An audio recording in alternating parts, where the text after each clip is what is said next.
Okay, right. I would just like to, on behalf of all of the FWAG groups, extend a really warm welcome to the hundreds of you from all around the country joining us on this webinar. It's fantastic to bring you all together in this way. And FWAG has now been in existence for over 50 years. And as FWAG members, you have been at the forefront of integrating environmental management into your farming businesses. And clearly we are at a pivotal time now in how Defra take this opportunity to move forward. A large number of you have already submitted questions for Janet, and we will be asking as many of those as time allows. We're also keen for you to participate this morning by submitting questions on the Q&A, which you'll find at the bottom of your screens. And if you could use this rather than the chat, then we can sort of manage that, which would be great. If there isn't enough time to get through all of your questions, we're going to do our very best to try and answer them, and then we'll email them across to all the attendees of this morning's webinar. And we are also recording the webinar, and the link will be sent out through the various sort of FWAG groups, the membership routes. So you'll be able to click onto that at your leisure. So really, without further ado, I would like to introduce Janet Hughes, who's our star turn this morning. And I'd just like to say a huge thank you to her for giving up her time in what is an exceptionally busy diary, as you can imagine. So as we've said, Janet is the Programme Director for the Future Farming and Countryside Programme at Defra. And she's going to give us an overview of how this programme is going to sort of transform the way that agriculture is supported in the future. And then we're going to move on to the many questions that you have. So I'm going to hand over to Janet, and off we go. Hi, thank you very much, Rebecca, and thank you everybody for having me here today. I'm really excited to be here and delighted to see so many of you showing up to ask questions. I'm looking forward to the discussion. We thought it might be helpful if I just gave you a quick overview at the beginning of what the things are that we're doing in the Future Farming and Countryside programme, so you've got an idea of what the scope of discussion might be. And what we're doing really in my programme that I'm leading with my colleagues is we're phasing out the Common Agricultural Policy, and we're replacing it in England with a new way to support and regulate farming in the countryside. And that includes a number of elements, some of which you'll be really aware of, others you might not be so familiar with. And the first is that we're going to phase out direct payments over the next 7 years, and we've published information about exactly how we're going to do that. And what we're going to do is use the money that we would have spent on direct payments to support farmers and land managers to produce public goods on their land. And we're going to do that, first of all, through existing schemes by improving and simplifying those schemes. So countryside stewardship, environmental stewardship, and those will continue to operate, and we'll take new entrants into those up till 2024. And then from 2024, and actually starting earlier than that, we'll be introducing environmental land management schemes. And there are 3 of those. There's the Sustainable Farming Incentive, which we've just launched the pilot expression of interest, and the deadline for expressions of interest is really nearly here. So if you're thinking of taking part, do sign up. It only takes a couple of minutes. And we'll launch that. We'll launch core elements of Sustainable Farming Incentive next year, and we'll publish details by June about how we're going to do that. And Sustainable Farming Incentive is really intended to provide something for everybody. So for all farmers, no matter where you are, no matter what type of farm you're operating, or whatever your business model, there'll be something in there for everybody to do to create public goods and get paid for it on your land. And then the second scheme is the Local Nature Recovery Scheme, and that's much more about setting local priorities, perhaps for more ambitious types of public good production in an area according to your local priorities. And then the third is landscape recovery, and that's for much larger scale, longer term restoration and recovery projects, things like wetland restoration, woodland creation, rewilding, those kinds of things. So all of those 3 schemes will be fully live from 2024, but as I say, we'll be launching the Sustainable Farming Incentive, at least core elements of it, from 22, and we'll also be entering into the first landscape recovery projects from 2022 as well. So we're designing and implementing environmental land management, and we're also at the same time wanting to support prosperity in the sector. And there's a range of ways we're going to do that. So we're going to have a farming investment fund, which will provide grants to help you invest in kit and technology to make your farm more productive and more profitable. We're also going to invest in slurry management, because we know there's a big market failure in the area of slurry management, and we want to invest to improve management of slurry. Resilience support, also known as business planning support, really to help farmers plan their way through this transition, because we know it's a really big change. And then we're also going to support learning and development, innovation, research and development, and new entrants. And we can get into any or all of those that you like in the questions. And we're trying, through all of these things, we're trying to achieve two objectives. One is a resilient, profitable, competitive sector, and the other is environmental outcomes, better environmental outcomes from that sector. And we believe that you can't have one of those two things without the other over the long term. You can't have environmental outcomes without a thriving sector, and you can't have a thriving sector unless we take better care of our soil and our environment over the long term. So we're going to look after existing schemes, introduce environmental land management schemes, look after prosperity in the sector, and then also we're looking at how we regulate and enforce the rules that everybody has to comply with to do with environmental and animal welfare damage. And we'll be doing that. Initially, we've started doing that through improving the way we do cross-compliance inspections and making them more proportionate and fair and effective. And over time, we'll be looking at how do we achieve better outcomes through our regulatory approach, preventing pollution, preventing damage, and preventing poor animal welfare. And we're going to do all of that according to some principles. And those principles are based on our learning from the past and the feedback that we've had from the sector about how best to go about these changes. And particularly important among those principles are that we're co-designing the future with farmers, and we're really serious about doing that. We really encourage people to get involved and help us think through, how is this really going to work? How are we going to make sure we achieve the outcomes that we're here to achieve, and that this really works on the ground for farmers? And also, we're taking a test and learn approach. So we won't suddenly one day crank a handle, turn off everything that exists now and turn on all the new stuff, and that will be it. It's a kind of big revelation moment, because that government projects that do that tend to fail. And we know there have been failures in the past in Defra when we've tried to do it in that way. So instead, we're taking a much more incremental approach, where we'll introduce something, learn from that, iterate it, improve it, learn again, and continuously improve all the way through this 7 years, so that over time things get better and better is the idea. And the more that you participate and give us your feedback and get involved, the more effective that process will be. So I really do encourage you to get involved. Those are our principles. That's what we're here to do. I'm delighted to take your questions. And if you don't get to ask your question today, if you're a bit shy, or we don't happen to get to your question, then you can always contact me on Twitter or at the department. I'm always happy to answer questions and put you in touch with people who can help you if you are in need of some information or you've got a point of view to put across. So I'll just put my Twitter handle in the chat, and you can find me there. I always answer questions that people ask me on there, or you can come to me through the programme as well. And I'll look forward to hearing your questions and having a discussion. Great, thanks Janet for that introduction. So what we're going to do is we're going to do a mixture of sort of me asking questions on behalf of some of you who've submitted questions, and also bring in some of the farmers who've answered themselves. So as a first instance, I'd like to bring in a farmer from Essex, Simon Upton, who has posed a question. Simon, if you want to pose your question to Janet, you might have to unmute yourself. Yeah. Hi, Janet. Can you hear me? Hi, I can. Yeah, far away. Okay, thank you. The schemes that we have been doing for the last 35 years here on the farm have been set aside.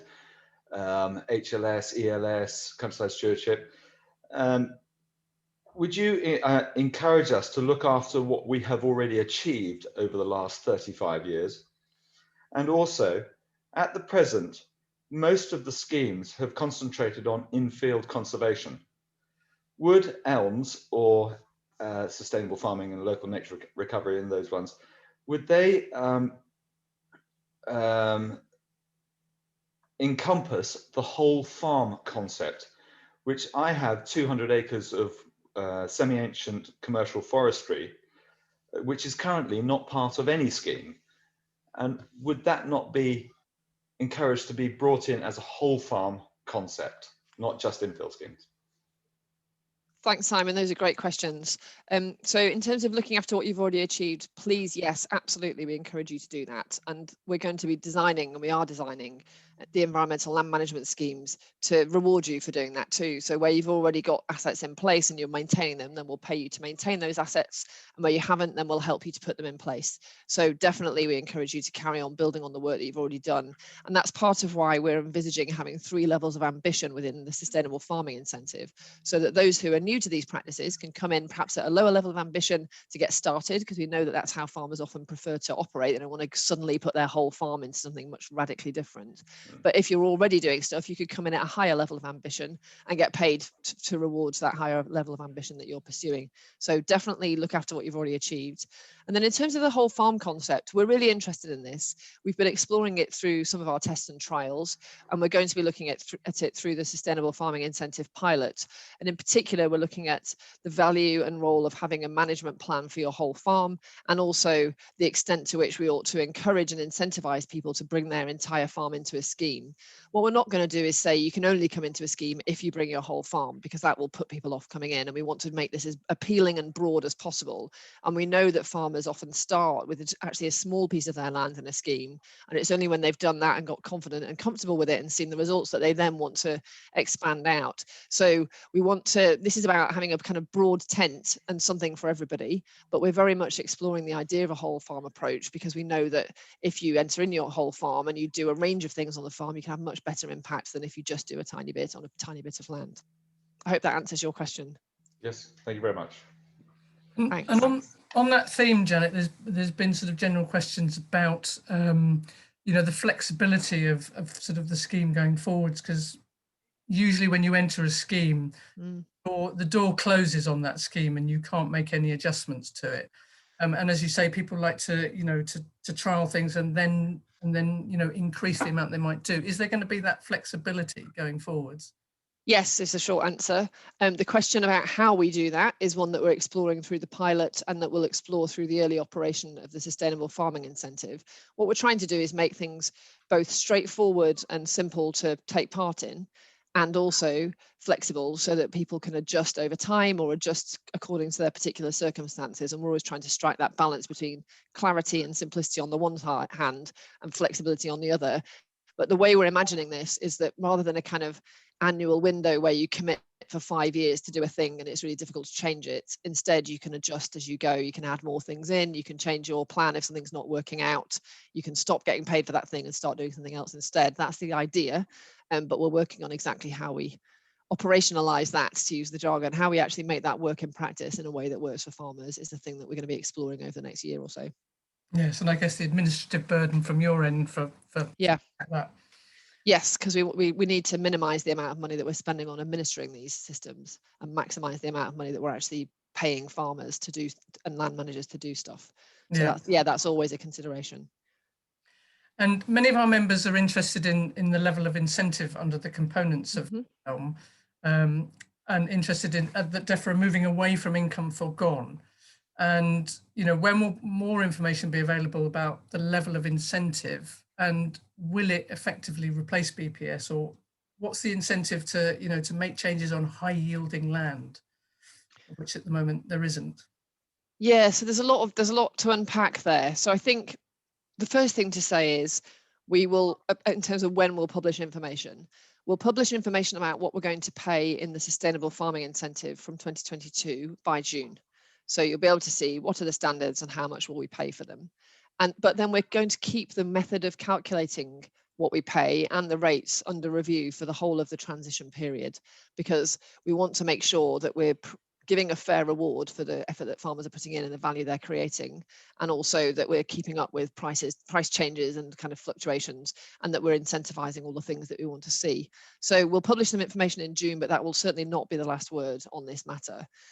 For now, for the pilot for Sustainable Farming Incentive, we have stuck with income foregone plus costs as the model, but we are looking at a range of other ways to calculate payments, and also what flexibility there is within that model to come up with a different approach. And we'll publish information about that in June as well, about where our thinking is on that.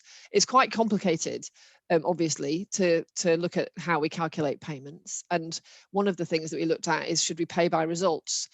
and that on the face of it is quite attractive, but actually it's really difficult to do in a fair, reasonable way, because nature of course intervenes when you take action on farms, and you may or may not see the particular results that you're expecting to see, and it's not really fair to penalize somebody that didn't get the results through no fault of their own.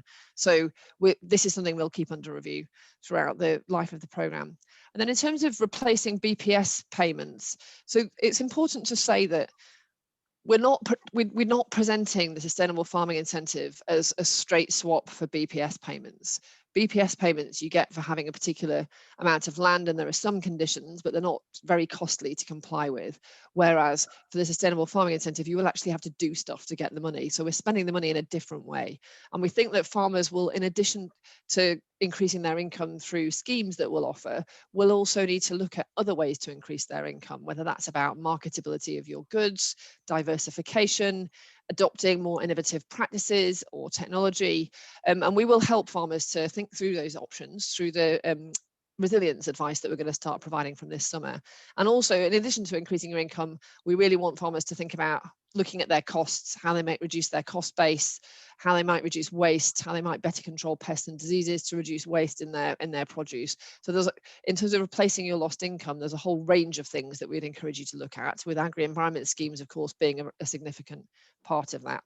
And then the final bit of your question was about the incentive to do things that are good for the environment on highly productive land. And that comes to the point about whether we're really talking about land sparing or land sharing here. So we wouldn't expect a farmer who's got a very productive piece of land to say, well, I'll just take that out of production and now put it into environmental production instead. But we do think there are things you can do on that land to do that production in a more sustainable way. So for instance, the way that you look after your soils, the way you look after the hedgerows around your field, the way you manage your livestock. And so there will be options in there which will be suitable for productive land on a land sharing basis, as well as for those who want to spare less productive corners or parts of their farm on a land sparing basis. So there's something for everybody is the idea in here. Yes, yeah. Okay, at this point, I'd just like to bring in Hugh Warmington. Hugh, you've got a question for Janet. Hello, Janet. Can you hear me? I can, yes. Oh, good. Marvelous. Yes, I've got 3 or 4 questions okay. for you. The first is, what support, if any, will there be for organic farming or for farming systems that are better for wildlife and the environment? Mm-hmm.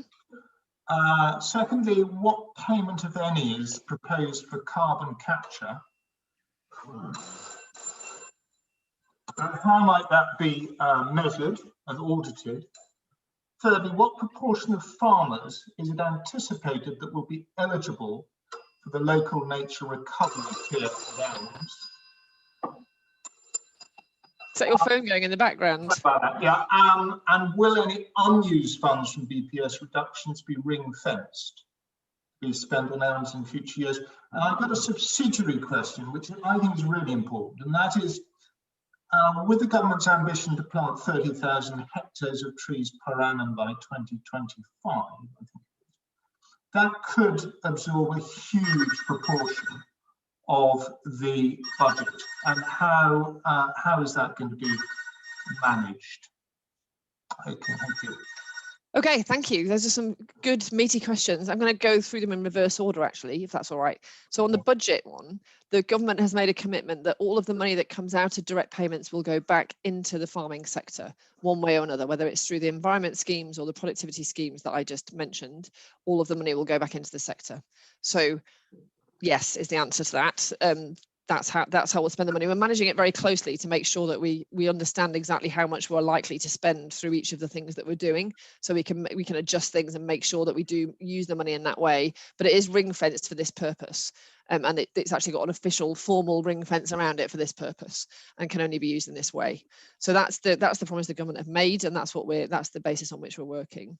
The tree planting program is actually funded separately to this, so it's not coming out of the direct payment reductions. There's a separate fund called the Nature for Climate Fund, which will operate to pay for that extra tree planting of 30,000 hectares a year. So don't worry, that's not going to take the money away from, sorry, I just dropped my notes, environmental land management. In terms of payment for carbon capture, We're not, so as I was just saying, we're not at the moment looking at paying by results, certainly not in a sustainable farming incentive. Instead, what we're looking at is paying farmers to take actions which in general we can expect to have positive results. And some of those actions are to do with carbon capture. So some of the ways that you might look after your soil or your hedgerows or what have you will have to do with carbon capture.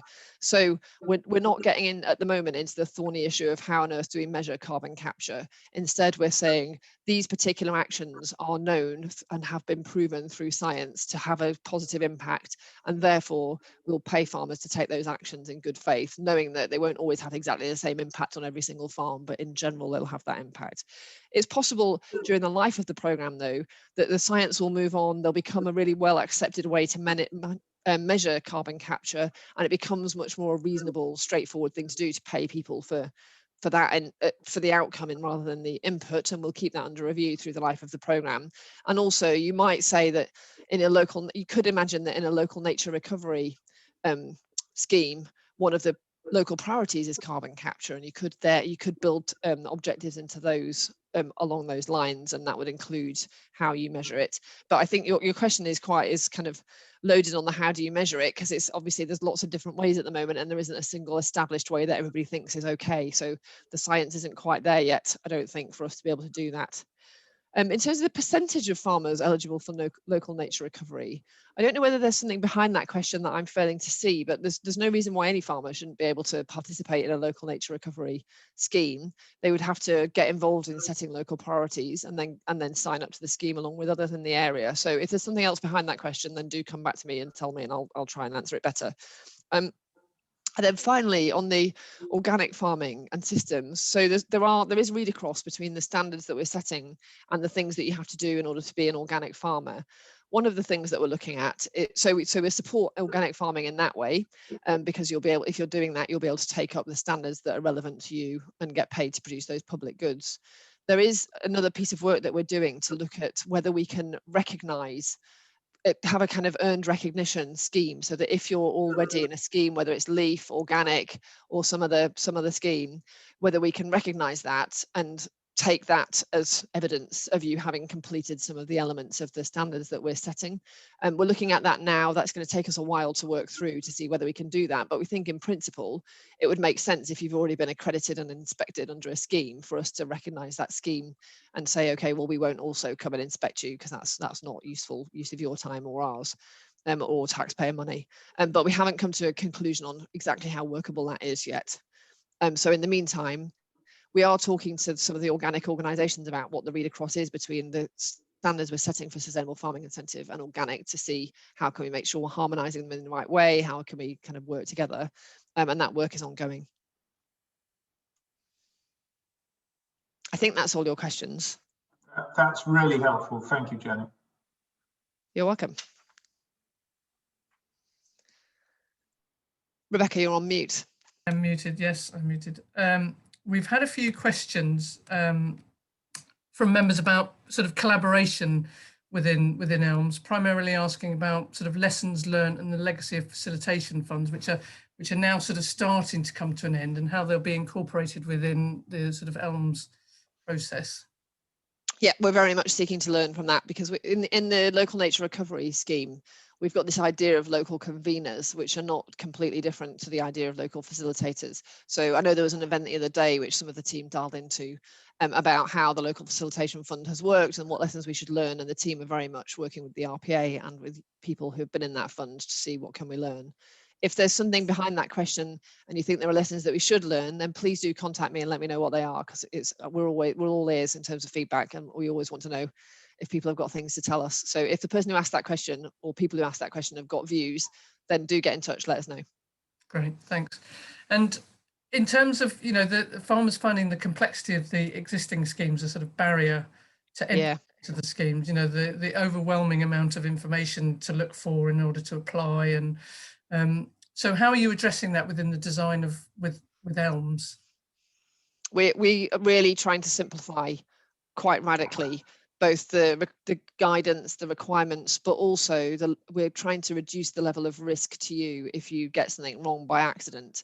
Because I think part of the reason people get so concerned about the quantity and complexity of the guidance is because they're worried about getting something wrong, because we then penalise you really heavily in a way that's not proportionate to the actual damage that's been done. So there's a whole spectrum here. One is about making our inspection regime much more proportionate and fair and reasonable, and giving you a chance to comply. Obviously, if you willfully don't comply and you cause damage, then we'll have to go to an enforcement end of the spectrum. But if you've made a mistake, acting in good faith, and there's no serious impact, then we want to be a bit more supportive and advisory in those sorts of instances. And then in terms of the scheme design, the way we're doing that is we've come up with the initial kind of go of the standards. We're going to try them through the pilot. And one of the things we want to try through the pilot is how clear and simple and straightforward is this to follow? And we're going to keep iterating the standards and the guidance to make it as simple and clear to follow as we can possibly get it. And we'll do that by constantly exposing it to farmers and asking for views, and then updating it, so that we get a really simple system, particularly for sustainable farming incentive, where we want that to be so straightforward you can easily do it yourself, and it's very clear what you're signing up to. You don't feel worried about having possibly signed up to something you didn't understand, and you don't have to pay somebody to fill forms in for you because the forms are so complicated. Right, thank you.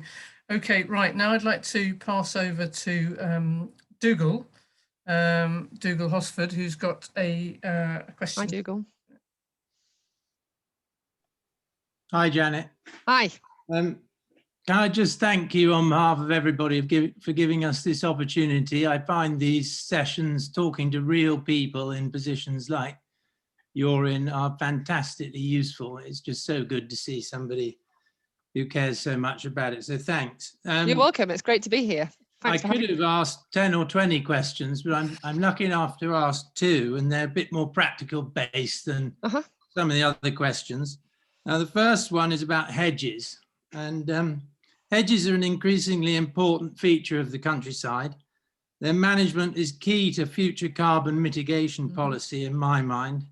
But at present, the treatment of hedges is basically a nightmare. Half a hedge belongs to one field and half a hedge belongs to another field.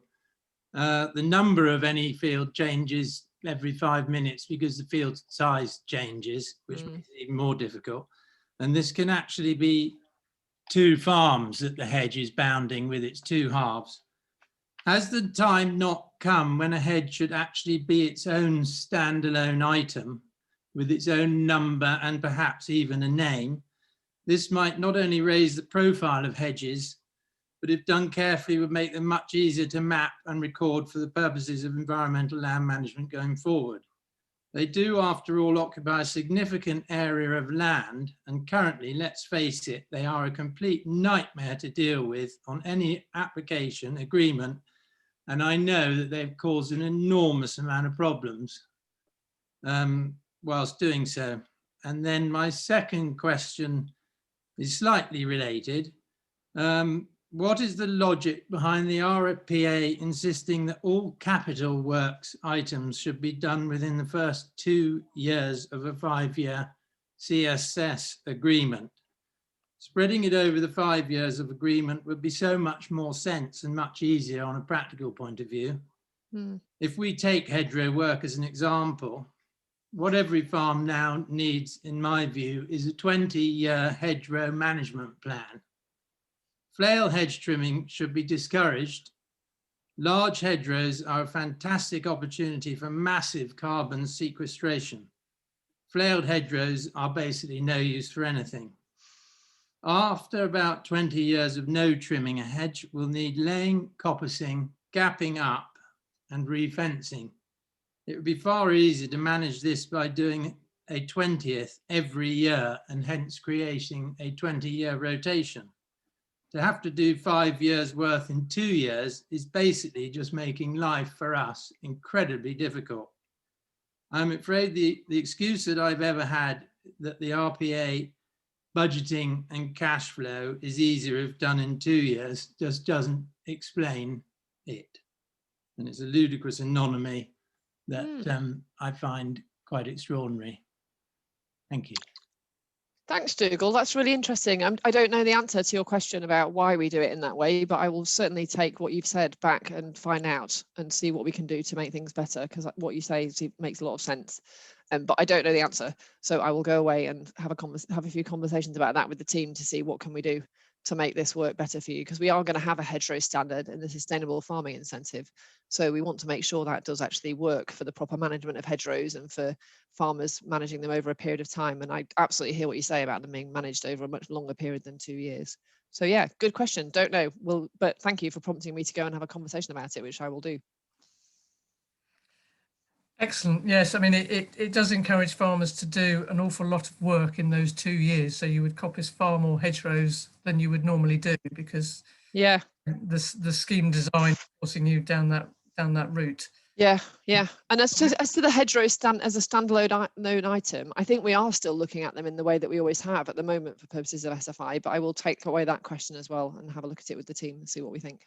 So thank you very much. Brilliant. I think because we've got a lot of coming through on the Q&A, so I'm going to pass over to Adam, who's looking at the Q&A to bring in some of those questions. Yeah, thank you. It was slightly more complicated a juggling job than I expected, so I've tried to make it's a real pain, isn't it? It's really difficult to do live. Listening and reading at the same time is hard. It's really hard. Let's do our best and see what we can do. Yeah, some will come back and answer offline separately because they're quite specific about existing schemes, which I don't think we need to worry too much about now. So I'm probably not going to be able to help you with them either, because I'm by no means an expert in the detail of every scheme. Yeah, okay, so just to let people know, putting those things on the chat, we'll come back on those.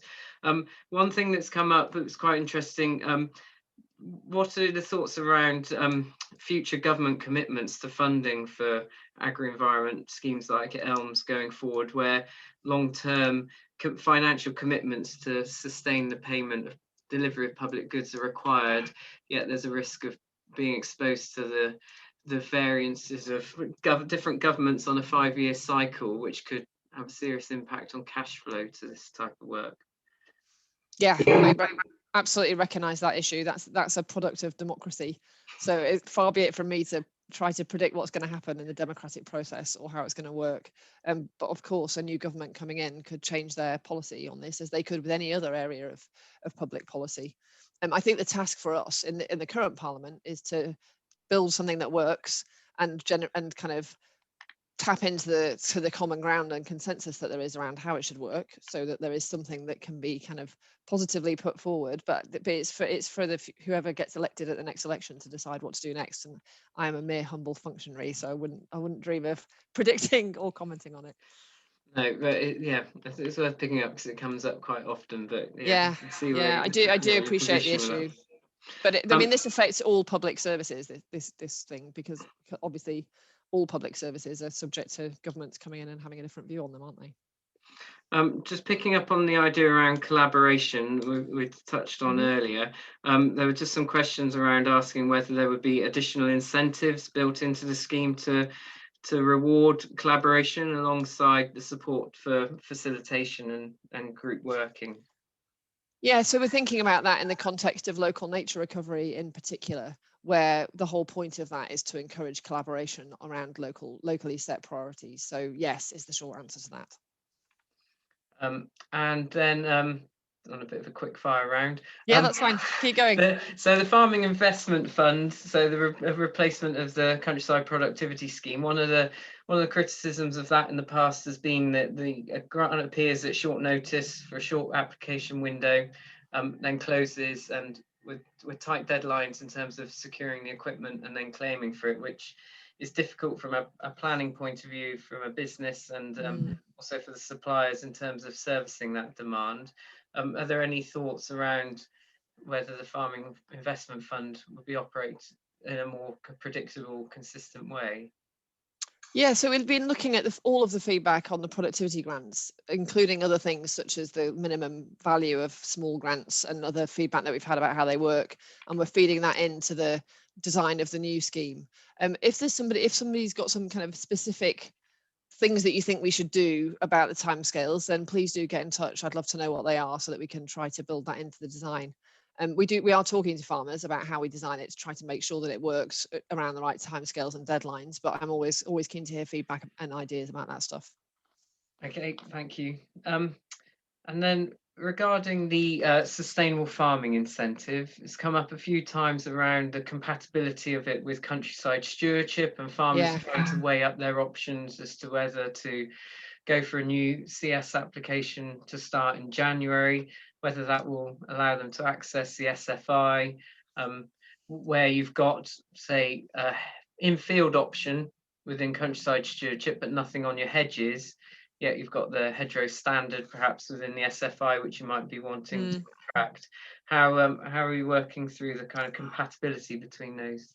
We're working on that very question exactly now. I've been having meetings about it this week. Not that we've only just started working on it, because obviously it's an issue we've known about for a while. But we're working out what should we do, particularly for the period between 2022 and 2024, where we'll have sustainable farming incentive being introduced alongside CS. And the sorts of principles are that whichever scheme you go into, you shouldn't be disadvantaged. So if you're thinking about going into a scheme, then do so. The question about whether you can have more than one agreement on the same parcel of land. The issue about that is we have to make sure we don't pay somebody twice for the exact same action. And so what we're trying to work out is, can we manage that at the feature level rather than the parcel level? Is that actually manageable from an administrative point of view? And if it is, then we'll do it. But if it's so costly to do that because we have to do so many checks, then we won't be able to do it. So what we're trying to do is enable as many people as possible to do as much as possible through these schemes. One way or another will provide ways for you to do lots of things on the same parcel. It might not necessarily be through a combination of SFI and CS.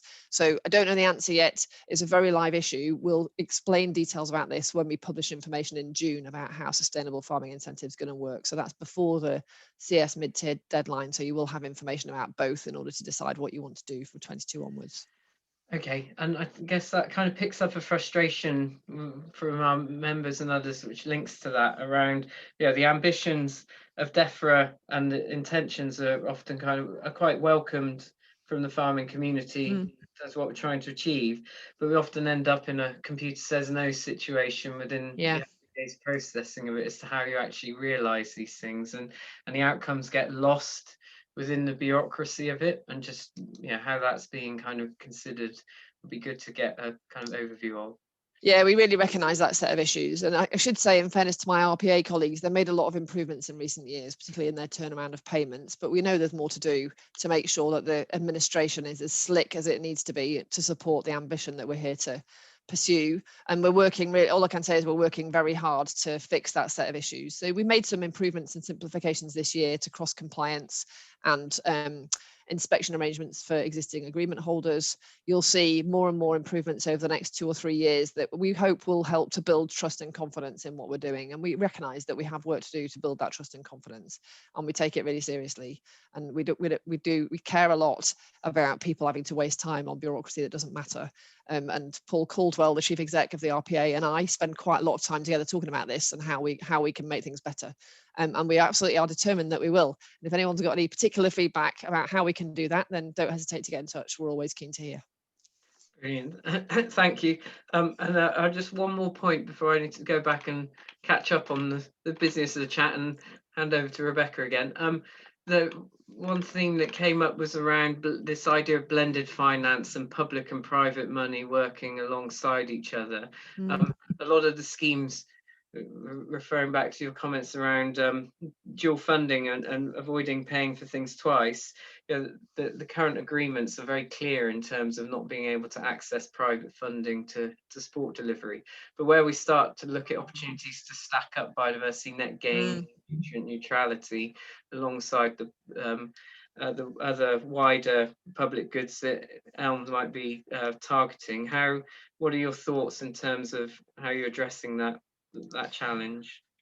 This is one of the things that makes my job really interesting, because it's hugely complicated and devilishly difficult to pull off when government does things that are anything to do with the market. We don't have a great track record, as I'm sure you know, of doing this right. Where we want to get to is we want to support the developing markets in public goods beyond carbon capture, so biodiversity, net gain, etc. So we don't want to crowd that out. And we want to make it possible for you on your farm to have a kind of pick and mix approach to what you're doing on your farm, but we do have to make sure that we're not paying for the same thing twice. So we are working with those in the market who are thinking about these issues, some of the kind of startups that are emerging around how they might monetize the things that we're currently calling public goods, and how we can make sure, like water companies, for example, how we can make sure we don't cut across each other, but instead what we're doing is mutually supportive. And I visited a farm in Cambridgeshire when I was allowed out, which seems like years ago, but it was only last summer. I can't wait to go out again. Who was managing this really well with the water company and CS agreements, and he had different bits of his land in agreements with either government or a water company, and he seemed to be managing that really well. But at the moment, you have to be a bit of a bureaucracy ninja to know how to do that. So part of what we need to do is make that really simple and straightforward for people. And the other part of it is working with the market to make sure we're not doing things that undermine water companies or others who want to play in the same space. So this is a tricky one. We won't have a definitive answer for this probably ever, because it's the sort of thing that will just develop over time, and it'd be a big mistake for me to say right now this is the answer and stick with it for 7 years when it's such a developing set of circumstances. So this is one where we're going to tolerate a bit of uncertainty for a while whilst we continue to explore it, rather than taking the temptation to try and be definitive now just because it seems better, if you see what I mean. No, that's useful, thank you. Rebecca, shall I pass back to you for a bit? Yep, that's fine, Adam. Absolutely, you can carry on with the Q&A. Okay, so I've got a question here from Andrew Bott from Hertfordshire. So as our understanding of sort of regenerative farming improves, how would you ensure that ELMS doesn't sort of hinder its implementation, or, you know, is it going to support those sort of farming practices? Yes, definitely. I'm completely fascinated with regenerative farming, amongst many other things that I'm finding fascinating about my job. And yesterday, in fact, I interviewed Gabe Brown, who wrote Dirt to Soil, one of the really interesting books about regenerative farming, to talk to him about what he's doing and how we might best support it through government. So you'll see in the SFI standards that some of the things in there are the sorts of things that regenerative farmers will do, and we really want to kind of get behind that movement and then support those people. On the other hand, we're not picking one particular approach and saying that's the approach we want everyone to take. So this is about having room for everybody. So if you're organic, if you're regenerative, if you're nature friendly, whatever it is that you call yourself, whatever it is that you want to, if you're highly productive, then whatever it is that you do, there's something for everybody. So yes, we want to support those who are adopting regenerative practices, and we are doing that through some of our standards. But also, if you don't like the particular brand regenerative, you're not excluded, because there's plenty for you there too. Great, thanks, Janet. Maybe one of your first outings could be to the Groundswell show in Hertfordshire, which is. I'm really hoping to make it there. Yes, I really hope that I will. And I have visited some farmers that are doing regenerative practices, and what I think is really exciting about it is that they seem to be finding a sweet spot where you can both be more profitable and also more productive from an environmental perspective at the same time, and those two things going hand in hand. And I think that's a really rich theme worth exploring. Yeah. Something a bit more specific now. We've got so habitat and species data, which, you know, we rely on in the sort of current schemes to look at particular options. It's important for farmers to demonstrate delivery and their eligibility for certain schemes. The data that's held in places like sort of magic maps, it's quite often out of date and not the most accurate. Is this something that farmers could be incentivized to update those records, collect it, monitor species, you know, through perhaps a payment? Is that something that you're looking at in how data is collected? Yes, I think I'm right in saying that we've looked at that through some of our tests and trials. We certainly have been talking to people and thinking about this for sure. We haven't built it in yet to the way that we're looking at sustainable farming incentive, but it's definitely one of the issues that we're thinking about. And we're actually looking much more broadly at data for the whole kind of program to make sure that we're managing it, collecting it, playing it back where it's helpful, and making it available for people to use. So yes, this is very much on our minds as a really important issue. And just one of the questions around sort of the tests and trials that's come in this morning was that one of the tests and trials group hasn't had any sort of, feedback from Defra, and Okay. will that group be supported or have influence to, to carry on in future years? I don't know, because I don't know which particular group it is, but if they want to get in touch, then I can organise you to speak to the right person to get the feedback you need and get the advice you need. Okay. But I don't want to give a general answer that may not be correct in this specific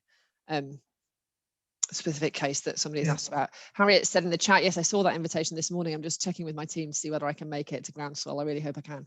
Yeah, no, that would be good. Adam, do you want to go back to the Q&A? I know that quite a few have been coming in. Yeah, I'm doing my best to pick up some things. You got loads, haven't you? Great. I'm slightly losing track. I'm just looking at this, just trying to think of some kind of themes that are worth picking up on. This week's end to the last 10 minutes or so. Sorry, I'm struggling because a lot of them are very specific, which are quite difficult to bring out, really. There's one here from Emma Bradley about being at a disadvantage. If the question is, I've been farming in an environmentally sensitive way for the last few years. Will I be at a disadvantage? And I really want to answer that one, because definitely not. Please keep going. And the way you won't be at a disadvantage is there'll be different levels of ambition within the sustainable farming incentive. So if you're already doing stuff, you've already got yourself established, you'll be able to go in at a higher level of ambition and get paid more money than someone who's starting out and just starting to do the beginning. That's more basic things. I think if we drill into that a bit deeper, often one of the perceptions is that there are larger incentives for the creation and restoration of a habitat than there is for maintenance. Now, and that therefore is seen as rewarding previous bad practice. I mean, it's important to recognise that it's not free to turn those habitats around. So there is additional costs. So the farmer's not going to profit anymore. It's covering some of those restoration costs, but that's often a perception of the way schemes are structured. So I don't know if you've got any Yeah, we've really heard that feedback, and we really recognise it. It's quite a complex set of incentives to try to manage. Certainly our plan and our intent and the design of the scheme is so that you're not at a disadvantage if you're already doing stuff. And the way we do that is because we'll be paying people to maintain practices, not just start new ones up. So there will be support to put in a hedgerow, but we're also going to pay people to manage their hedgerows in particular ways that support biodiversity and carbon sequestration. So if you've already got your hedgerow and you're already managing it in that way, you'll be well placed to continue and get paid to do that, for example. There's some interesting comments Andrew Cragg picked up in particular about ensuring that for the scheme to thrive, that a farmer needs to feel ownership of what they're doing rather than having it forced upon them. So I don't know if you want to reflect on that from the point of view of encouraging farmers to get engaged in the local nature recovery sort of planning process and thoughts around the land management plan. So this is all about putting power where it belongs, which is in farmers' hands, to make choices about what to do on their land and to make informed choices, and for those choices to be straightforward to follow if that's what you choose to do. So definitely get involved in SFI. You can choose which standard you want to be involved in. You can choose what level you want to go in at. So that's a sustainable farming incentive. And local nature recovery, get involved, because that's going to be people in your area setting the priorities for that area and then collaborating to deliver them. So it's down to you to decide what those priorities are, and whether that's nitrate runoff or carbon sequestration or phosphorus or catchment area or what have you. That's down to you to work it out. So there's nobody going to force anybody to do anything. You don't have to participate at all. The only thing that we will force you to do is comply with regulations about environmental damage and damage to animal welfare, where there are laws that everybody has to comply with, and those are non-optional, but everything else, of course, is completely down to you. And that's really important, because every farm is different, every farm setting is different. The farm, your land much better than anybody else does, and you know what choices to make on it much better than anybody else does. So we very much see it that way. What we do is select the things that we can see from science are likely to achieve the outcomes that we want to see, which are better air quality, better water quality, reduced flood risk, carbon sequestration, improved biodiversity, beauty and natural heritage. So within that general set of outcomes, there'll be something for everybody in these schemes, and you can choose how you want to participate, to what extent, what you want to focus on. And then, so public access has come up a few times within the questions, and I think there are three probably different elements to public access which have been raised. One of those is around fears about sort of public access being a condition of entering into schemes. Another one is around just the pressure public access is putting on the environment, and people just straying off of rights of way and using buffer strips and margins that have been created under schemes as access routes when they're not. And then also how the scheme might help to support education and access in the environment to help engage people in their responsibilities. Yeah, this is, oops, got some big load of feedback. This is a really important set of issues, and I think particularly in lockdown, I don't know whether it's just more visible to me, but or is it more of a problem that there seem to be a lot of farmers saying, look what people have done on my land. These people have come from the kind of local town and trampled all over my lovely margin or what have you. And so we really do recognise that set of issues. We're not making public access a condition of all the SFI schemes, but access and heritage are part of the public goods that we might pay for. So for example, through the protected landscape scheme, which we haven't talked about much here, we might support access improvements for people to improve the accessibility of land. I don't know what else to say about that really, other than yes, we recognise that that's a complex set of issues. Yeah, I can't think of anything else useful to say about it. I hope that's all right. It was a very long question with a very short answer that never feels quite right. But I think that's probably the main things that there are to say. No, I think that covers things. We're kind of getting to the end, so I'll hand back to Rebecca. But just one other thing that has popped up is around advice provision and support for farmers going into schemes. Do you see that coming as part of a centrally funded initiative with Defra kind of employed advisors or a delivery agency delivery advisors, or will it be a private sector thing or something in between? What are the current thinking? So we think it will be a mixed economy, because we think the capability that we do have, which is a mixture of advice and inspection, we want to make sure is providing kind of the full range of advice to people to help them not only comply with regulation but think about schemes. But also we think there's a big role for the market here, for specialist advisors to help you work out what to do on your particular farm in your particular area. So we think it will be a mixed economy. What we don't want to have happen is that you have to pay an advisor just to be able to participate in a scheme at all, because we've made it so complicated, as I said earlier.